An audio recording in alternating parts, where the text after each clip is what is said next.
So cash flow modelling is really a tool that we use for our business clients to, track the movements in their cash flow cycle from month to month or week to week. So we're looking at not only their P&L items, so their revenue and their expenses, but also tracking the movement in their assets and liabilities to get a true indication of their cash position. So all businesses should consider cash flow modelling to some extent. Obviously that'll vary depending on the size of the business, but if you're trying to run a business without any idea of your cash flow, then essentially you're flying blind at that point in time. So it's probably a crucial tool for business owners to understand where the cash crunches are in their business cycle and where they might need additional working capital requirements or might need some additional funding to help them fund business growth. Yeah, so a key example of a cash flow crunch for a number of businesses is that period just after Christmas, so early January. Everyone's still away on holidays and a lot of people aren't fully back into the swing of things. So if you've got a robust cash flow model, then you'll be aware of that crunch months out and you'll be able to start looking at what initiatives you can implement to ensure that the cash flow position is strong through that quieter period. So another good reason to implement some cash flow modelling is helping you plan for the future. So a lot of businesses, when they're planning for growth, they're not quite sure yet exactly how they're going to resource that, what number of staff they're going to need to increase their revenue by a certain amount. So cash flow modelling enables us to trial and test those scenarios to see that, okay, at what level of revenue do I need additional staff, and then most importantly, how am I going to fund that? Cash flow modelling is always a fluid sort of process and a fluid document, so it should be updated regularly. Some people do it as often as daily, and others it's weekly, monthly, or even up to quarterly. We sort of recommend that at least quarterly updates are necessary depending on the size of the business.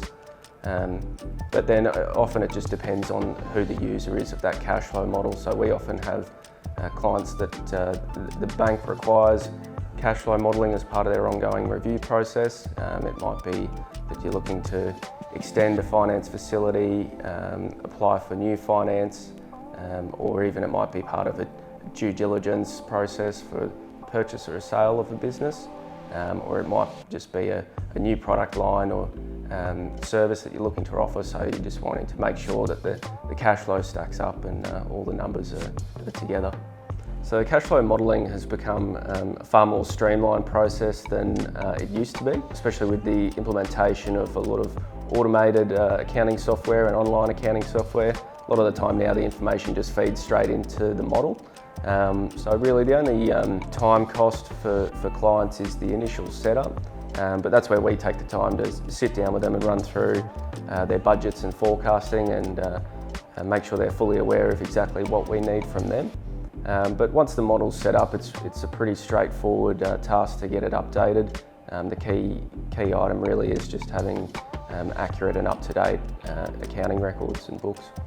So the benefits of having your accountant prepare the cash flow forecast is really the accuracy of the figures. So a lot of time what we find is there are softwares out there that you can use to help with your cash flow modelling, but they're only as accurate as the data that's going into the model. So what we do is a lot of the time that we spend is analysing the data, making sure that it's accurate and correct and it's all correctly allocated, and then sitting down with the client from there and working out what are the business improvement strategies that we need to implement to help them through cash crunches, and what are the opportunities or weaknesses that we're seeing that we can build on. So another reason to get your accountant involved in the cash flow modelling process is to get their ideas and their input on the trends and scenarios that they're seeing unfold within your business. So a recent example of that was in the last year or so, we've been helping clients with JobKeeper applications and their eligibility for JobKeeper. So having that cash flow model already there and constantly updated, we're far easier to track the business performance and and the swings and roundabouts in revenue, and just made that JobKeeper enrolment process that much easier for those clients. So our cash flow modelling also includes variance analysis, so where we're looking to identify significant variances between the actual figures and our forecasts. The variances can come about due to a number of reasons. It could be business or economic factors, or it could be something as simple as inaccurate bookkeeping. But sitting down and running through those variants with a client really helps them to focus in, helps with cost control, and it's another good way just for them to keep on track of what's happening in their business. So if you have any questions or concerns or wanted to have a discussion about cash flow modelling, then please get in touch with us at Hall Chadwick. So if you have any questions or wish to discuss cash flow modelling, please get in contact with us.